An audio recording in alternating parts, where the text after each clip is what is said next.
जो भी बच्चे जेई 2025 की तैयारी एज ए ड्रॉपर शुरू करने वाले हैं, ध्यान से सुन लीजिए। ज्यादातर ड्रॉपर्स क्या गलती करते हैं, सिर्फ थ्योरी में फंसे रहते हैं और कब जेई मेन 2025 का पहला अटेम्प्ट आ जाएगा आपको पता भी नहीं चलेगा। तो इस बात का ध्यान रखिए कि जेई मेन 2025 से पहले हमको सिलेबस भी करना है, प्रैक्टिस भी करनी है, रिवीजन भी करना है और मॉक टेस्ट भी देना है। अब इतना सब कुछ मैनेज कैसे होगा? अरे घबराने की क्या बात है, मैं हूं ना बेटा आपके पास। सबसे पहली बात हम करते हैं रिगार्डिंग सिलेबस कंप्लीशन। देखिए, सिलेबस कंप्लीशन के लिए आप में से ज्यादातर स्टूडेंट्स किसी कोचिंग को ज्वाइन करेंगे। एक बात का ध्यान रखिए कि नॉर्मली ऑफलाइन कोचिंग प्रेफर आपको नहीं करनी चाहिए। The reason being, offline coachings में जो सिलेबस का कंप्लीशन होता है वो खास तौर पे शुरू के 2 से 4 महीने बहुत ही स्लो कराया जाता है और एंड में स्पीड बहुत ही फास्ट हो जाती है। तो ज्यादातर कोचिंग्स में प्रॉब्लम आती है। तो इस बात का ध्यान रखिए कि आप वही ऑफलाइन कोचिंग तो वही ज्वाइन करें जहां आपको प्लानर पहले से क्लियर हो कि सिलेबस कंप्लीशन कैसे करा रहे हैं। नहीं तो बहुत सारे इंपॉर्टेंट टॉपिक्स मॉडर्न फिजिक्स जैसे एंड में होंगे और आप फ्रस्ट्रेट हो जाओगे।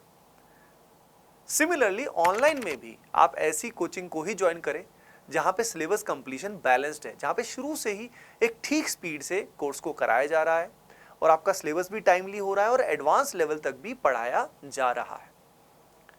अब सिलेबस कंप्लीशन में किस बात का ध्यान रखना है? देखिए, ये बात तो पक्की है कि ऐसा तो होगा नहीं कि सारे के सारे चैप्टर्स आपके जीरो लेवल पे हैं। कुछ चैप्टर्स आपके ऑलरेडी हीरो लेवल पे होंगे ना। हो सकता है मैं मान लेता हूं कि 40% चैप्टर्स आपके ऐसे हैं जो आपके ऑलरेडी हीरो लेवल पे हैं, अच्छे लेवल पे हैं, जिसमें एटलीस्ट तुम जेई मेन के पीवाईक्यूज अच्छे से कर लेते हो। लेकिन अब बात आती है वो 60% पोर्शन जो आपको स्ट्रॉन्ग करना है, जो आपको बेसिक से करना है। यानी अच्छी चीज क्या हुई? अच्छी चीज ये हुई कि आप पे जो लोड रहा वो रहा 60% सिलेबस का। अब मैं आपको एक अच्छी बात बताता हूं, अगर आप पूरे पेपर को लगभग 80-85% भी अटेम्प्ट कर लेते हो तो आपका काम बन जाने वाला है, आपकी अच्छी रैंक आ जाने वाली है। 40% आपको सिलेबस ऑलरेडी आता है, बचा कितना? 60%। उस 60% में से 60% का 70-80% यानी टोटल अराउंड 90% सिलेबस भी आप कर लेते हो, that would be good enough. तो यानी आप पे लोड कितना बचा? 50% और करना है और 40% जो था, जो पहले से आपको आता था, उसको रिवाइज करना है, प्रैक्टिस करना है, मेंटेन करना है। यानी कोचिंग में जो भी चैप्टर्स आपको कराए जा रहे हैं, अगर वो ऑलरेडी आपके अच्छे हैं तो उसमें बस रिवाइज करो, प्रैक्टिस करो। समझ रहे हो? उसमें दोबारा से पूरा समय अगर लगाओगे, सारी क्लासेस करोगे, सब कुछ बेसिक से करोगे, तो कितना समय वेस्ट हो जाएगा। तो बात समझ में आ रही है कि एज अ ड्रॉपर हमें फोकस करना है वो 60% पार्ट पे जो आपका कमजोर था, जो आपको बेसिक से इंप्रूव भी करना है, प्रैक्टिस भी करना है, रिवाइज भी करना है। एक और बड़ी इंपॉर्टेंट बात मैं आपको बताना चाहता हूं, कुछ चैप्टर्स ऐसे होते हैं जिनका वेटेज हाई होता है, लेकिन नॉर्मली कोचिंग्स में वो बाद में कराए जाते हैं, बिल्कुल फास्ट या कई बार तो कराए भी नहीं जाते। जैसे कि मैंने आपको बताया, मैथमेटिक्स में स्टैटिस्टिक्स वाला पार्ट होता है, सिमिलरली केमिस्ट्री में भी कुछ पार्ट ऐसा एंड का होता है और उसके अलावा हमारा जो मॉडर्न फिजिक्स का पार्ट है, फिजिक्स में भी कुछ ऐसे पार्ट होते हैं। ये पोर्शन हमें शुरू के 2-3 महीने में कवर कर लेना चाहिए। जो हाई वेटेज टॉपिक्स है, cover them in the first 2-3 months. अब ये कैसे करोगे?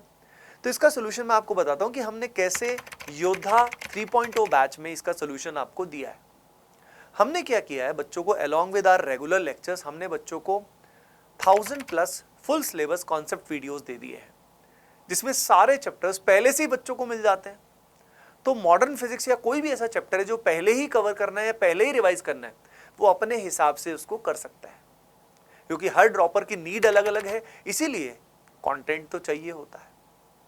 तो इससे क्या होगा, जो 7 मंथ्स हमारे पास बचे, इन 7 मंथ्स में प्रैक्टिकली ये बात सच है कि 60% सिलेबस तो अच्छे से हो सकता है, क्योंकि बाकी 40% तुम ऑलरेडी कर चुके हो। अब बात आती है कि रिवीज, हमने सिलेबस तो कर लिया, सिलेबस साथ साथ कर लिया, क्या क्लास में मुझे नोट्स बनाने हैं? 12th में मैंने ऑलरेडी बना लिए थे। तो मैं आपको बताता हूं, उसका एक शॉर्ट तरीका बताता हूं, क्योंकि ड्रॉपर्स के पास समय कम रहता है। आप सिंपली की पॉइंट्स को नोट करें। अगर आप पूरे डिटेल नोट्स नहीं बना सकते तो की पॉइंट्स को नोट करें, उतना ही नोट करें जितना आप, जिससे आपका रिवीजन हो जाए। बस that note should be good enough कि आप उसके बेसिस पे उसको रिवाइज करके टेस्ट दे पाए। अब बात आती है कि भाई आप क्लासेस तो कर रहे हो, आपका जो सिलेबस है वो कंप्लीट होता जा रहा है, घर पे आपको कैसे करना है? घर पे आपको एक तो डीपीपीज करनी है, जैसे कि आप में से जो भी बच्चे योद्धा 3.0 में आएंगे उन सभी को हम डीपीपीज प्रोवाइड करेंगे। तो वो जो डीपीपीज हैं वो आपको करनी है। उससे क्या होगा, क्लास का सारा पार्ट आप बढ़िया से प्रैक्टिस कर पाओगे, रिवाइज हो जाएगा। लेकिन सबसे इंपॉर्टेंट क्या है, अगर जेई मेन की बात करें तो लास्ट 5 to 6 ईयर्स के जो जेई मेन के पीवाईक्यूज है चैप्टर वाइज, वो सबसे अच्छा रिसोर्स है। वो किसी भी बुक को पकड़ लीजिए और उसको हमें एक एक करके सॉल्व करना चाहिए। प्लस एडवांस्ड के भी प्रीवियस ईयर क्वेश्चन ही सबसे अच्छा रिसोर्स है। एज ए ड्रॉपर अगर हम बात करें तो हमारे पास समय नहीं है कि हम ये रेफरेंस बुक भी करें, ये भी करें, वो भी करें। हमें प्राइमरीली पीवाईक्यूज पे, क्लास इलस्ट्रेशंस पे, अलॉन्ग विद हमारी जो डीपीपीज हैं उस पे ही फोकस करना चाहिए। याद रखिए, in the end what matters is how much you are able to retain, कितना याद रहता है वही मैटर करता है। नहीं तो आप आगे बढ़ते जाओगे और सब पीछा भूलते जाओगे। इसलिए कोचिंग्स में in general DPP, module, sheet बहुत सारी चीजें दे देते हैं, प्लस हम रेफरेंस बुक्स भी ले लेते हैं। तो खोदा पहाड़ निकली चुइया, कुछ भी नहीं बचता। तो हमें focused material, more revision is needed.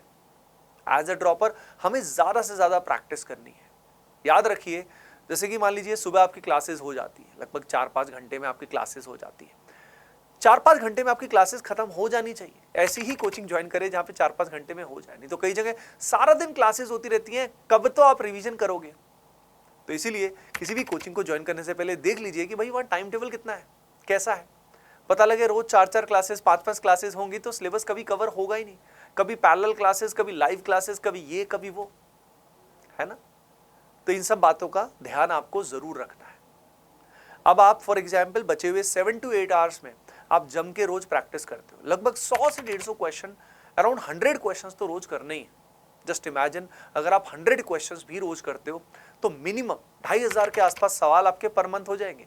और 2500 सवाल पर मंथ अगर आपने किए तो खुद ही सोचिए 7 महीने में कितने सवाल आपसे हो जाएंगे।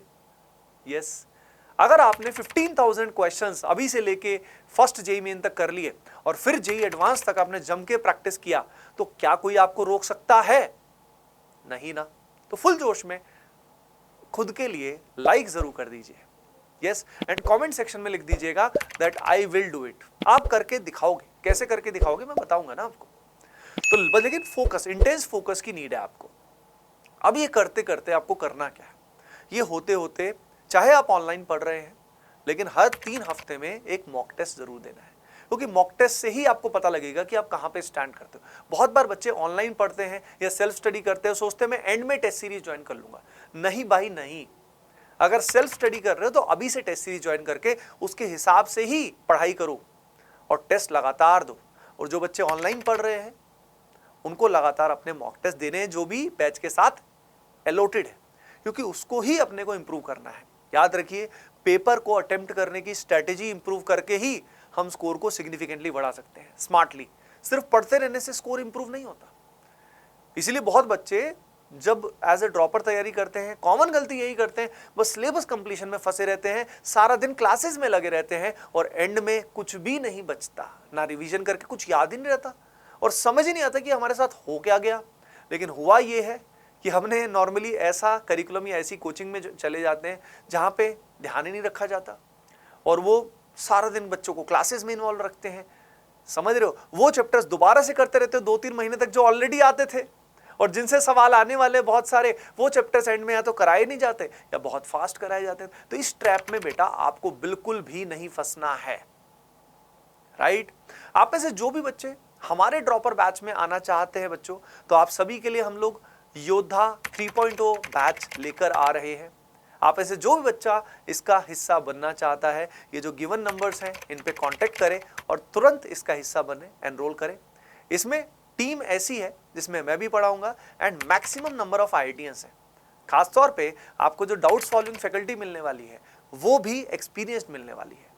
और ड्रॉपर की नीड अलग अलग होती है, उस बेसिस पे जिस बच्चे को प्रॉब्लम सॉल्विंग की नीड ज्यादा है उस बच्चे को प्रॉब्लम सॉल्विंग में ज्यादा हेल्प की जाती है। तो हर बच्चे की नीड योद्धा 3.0 बैच में हमने ध्यान रखा है। अब देखिए, बात आती है कि भाई ये तो आपको पता लग गया कि हमें फोकस सिलेबस करना है, हर चैप्टर को दोबारा रिपीट नहीं करना है, क्लास में की पॉइंट्स को नोट करना है, घर पे जाके डीपीपीज करनी है और पीवाईक्यूज के हिसाब से ही हमें प्रैक्टिस करनी है, जम के प्रैक्टिस करनी है, मॉक टेस्ट देना है, उनको ठीक से रेगुलरली एनालाइज करना है, अभी से ही करना है। एक और बहुत इंपॉर्टेंट बात मैं आपको बताऊंगा कि जब हम फर्स्ट टाइम में थोड़ा फेलियर मिलता है तो कई बार हमारे दिमाग में नेगेटिव माइंडसेट या फियर हो जाता है कि यार कैसा रहेगा, कैसा नहीं होगा। तो मैं आपको बता देता हूं, ये फियर डिक्रीज करने का सबसे अच्छा तरीका होता है एक्शन। जितने एक्शंस हम लेंगे, जो मैं बातें बोल रहा हूं, आप डेली करते जाओ करते जाओ करते जाओ। प्रोक्रेस्टिनेशन मत करो, बैकलॉग मत होने दो। अगर आप ऐसा करेंगे तो आपका कॉन्फिडेंस बढ़ता जाएगा। याद रखिए, fear is directly proportional to inaction. जितना चीजें अवॉइड करोगे, जो करनी चाहिए जो नहीं करोगे, उतना आप पीछे होते जाओगे, जितना डर बढ़ता जाएगा। राइट? बात कही जाती है ना, the success which you want to achieve is in the work which you want to avoid. जो काम आप अवॉइड कर रहे हो वहीं पे आपकी सक्सेस छुपी है बेटा। तो इस बात का ध्यान रखिए। अब ये सारी बातें आप कब अप्लाई कर पाओगे? सारी बातें आप तब अप्लाई कर पाओगे जब आपकी हैबिट सही होगी। अगर आप अभी भी डिस्ट्रैक्टेड रहे, फोन को सिर्फ पढ़ने के लिए यूज नहीं किया, ब्रह्मचर्य का पालन नहीं किया, फिर से डिस्ट्रैक्शन के बहुत सारे रीजंस हैं, मेडिटेट नहीं किया, प्रभु से कनेक्टेड नहीं रहे, भगवान से कनेक्टेड नहीं रहे, नाम जप नहीं किया, तो भैया पीछे रह जाओगे। याद रखिए, सही हैबिट्स बनाइए। ब्रह्मचर्य का पालन करने के लिए आपको भगवान से कनेक्ट रहना बहुत जरूरी है। नाम जप करना बहुत पावरफुल होता है। मेडिटेट करो, प्रे करो, कुछ तो इनमें से जरूर करो एवरी सिंगल डे। प्लस आपकी स्लीप साइकिल सही रखिए, फूड हैबिट सही रखिए, अपनी बॉडी का ध्यान रखोगे, तभी आप मेंटली सही फील करोगे, शांत फील करोगे। और सारा दिन आपकी प्रोडक्टिविटी 100% दो भाई, ताकि एग्जाम के समय में ये रिग्रेट ना हो, यार काश मैं और अच्छा कर लेता। मैं आपको बता रहा हूं, ज्यादातर बच्चा डिस्ट्रैक्ट होने वाला है, इवन एज अ ड्रॉपर भी ज्यादातर बच्चा। अगर आपने ये 4-5 चीजें जो मैंने एंड में बताई, इनका ध्यान रख लिया ना, मैं बता रहा हूं, ये ईयर आपके लिए बहुत ही सक्सेसफुल ईयर होने वाला है ना बेटा? तो बस हम मिलके मचाने वाले हैं, डोंट वरी। पहले जेई मेन को और फिर जेई एडवांस को। I wish you all the best. मैं आपके साथ हमेशा हूं। कमेंट सेक्शन में बताइएगा ये वीडियो कैसा लगा, एंड कोई और हेल्प आपको चाहिए तो भी कमेंट सेक्शन में जरूर बताइए। Bye bye, take care and keep doing well. Love you all.